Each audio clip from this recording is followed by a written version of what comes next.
आखिर श्री राम ने अंगद को ही रावण के यहाँ यमदूत बनाकर भेजा था। श्री राम रावण से युद्ध टालना चाहते थे, इसके लिए उन्होंने एक अंतिम प्रयास और किया। श्री राम ने अंगद को दूत बनाकर रावण के पास भेजा था ताकि रावण सीता को लौटा दे और युद्ध टल सके। लंका दरबार में अंगद ही पहुंचा तो एक बानर को देखकर रावण ने कहा कि तू कौन है। अंगद ने अपना नाम बताया और कहा कि मेरे पिता का नाम बाली है।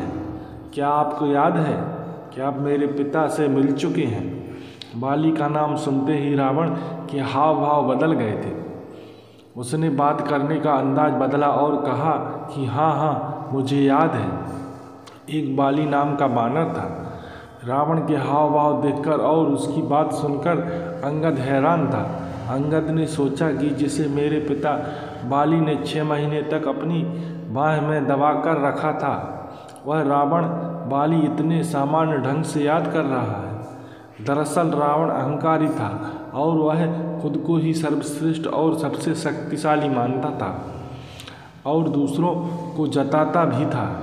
रावण ने अंगद से आगे कहा कि तू बाली जैसा शक्तिशाली बानर का बेटा है और राम की सेवा कर रहा है। रावण ढोंग कर रहा था और झूठ पर झूठ बोल रहा था।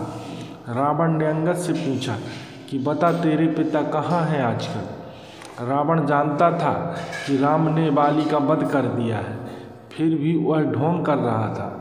अंगद ने रावण से कहा कि अगर तुम्हें बाली की बहुत याद आ रही है तो कुछ दिन बाद भी वही चले जाओगे जहाँ श्री राम ने बाली को भेजा था।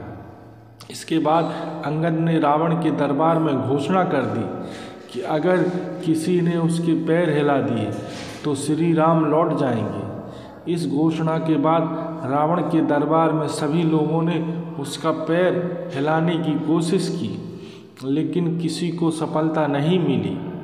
रावण विद्वान और विश्व विजेता था, लेकिन अहंकार की वजह से रावण नाटक कर रहा था, जैसे वह बाली को ठीक से नहीं जानता था। दूसरी ओर अंगद युवा था, लेकिन अपनी बुद्धि से अंगद ने रावण का अहंकार तोड़ा। अगर हमारे सामने कोई अहंकारी व्यक्ति आ जाए तो हमें तर्कों के साथ उसके सवालों का सटीक जवाब देना चाहिए। जब हम तर्कों के साथ सटीक जवाब देते हैं तो अहंकारी व्यक्ति हमारे सामने कुछ बोल नहीं पाता। बोलो जय श्री राम।